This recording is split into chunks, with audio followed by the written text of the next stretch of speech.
আর বন্ধুরা, আমাদের চ্যানেলে আপনাদেরকে স্বাগত জানাই। যারা চ্যানেলটিকে প্রথমবার দেখছেন তারা অবশ্যই চ্যানেলটি সাবস্ক্রাইব করে নেবেন এবং বেল আইকনটি দাবিয়ে দেবেন, যাতে চ্যানেলে দেওয়া সকল ভিডিওর প্রথম নোটিফিকেশান আপনাদের কাছে পৌঁছে যায়। তো আমরা জানি গতকালকে কিন্তু এই 10 নম্বর মামলাটি, যেটা আজকে কোর্টে আবার উঠেছে, সেটা কিন্তু গতকালকে ওঠার কথা ছিল, কিন্তু অনেক দূরে থাকার জন্য, 50 নম্বরে থাকার জন্য গতকাল ওঠেনি।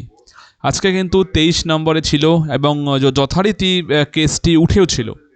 প্রবলেমটা আজকে কী দাঁড়ালো, এজি সরকারের পক্ষ থেকে, যিনি সরকারকে রিপ্রেজেন্ট করছেন, এজি স্যার, উনি কিন্তু আজকে বললেন উনি তেলেঙ্গানা হাইকোর্টের একটা অর্ডার কপি দেখাতে চান, এছাড়াও আরও কিছু 10 প্যারাগ্রাফের একটা কিছু ডিটেলস কোর্টের সামনে শো করতে চান, যে জিনিসটা উনি এখনও পর্যন্ত পাননি সম্পূর্ণভাবে, যে কারণের জন্য উনি বারে বারে ম্যামকে আজকে রিকোয়েস্ট করেছেন এক কথায়, যে যেন এটাকে একটু পিছিয়ে দেওয়া হয়, এই কেসটিকে অ্যাডজন্ট করে দিয়ে একটু যেন পিছিয়ে দেওয়া হয়।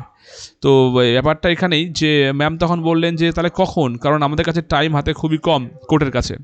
তো তখন বলছেন কাল পরশু, বলছে না কাল পরশু হবে না, কাল পরশু অনেক ম্যাটার ফিক্স করা আছে, তো বুধবারের দিকে হতে পারে। কবে হবে কোনো কিছু বলা যাচ্ছে না, বুধবারের দিকে হতে পারে। এখনও পর্যন্ত ক্লিয়ার কোনো কিছু ডেট নেই। সম্পূর্ণ পরে ব্যাপারটা ক্লিয়ার হলে আপনাদেরকে জানিয়ে দেব। তো আপাতত এটাই খবর যে আজকে কেসটা কিন্তু উঠলো না। এজি স্যার আজকে সম্পূর্ণ অ্যাডজর্নমেন্ট চেয়ে বসলেন, সম্পূর্ণ 23 থেকে 28 পর্যন্ত যে 10 নম্বর মামলাটি ছিল সেটাকে অ্যাডজেন্ট করা হলো।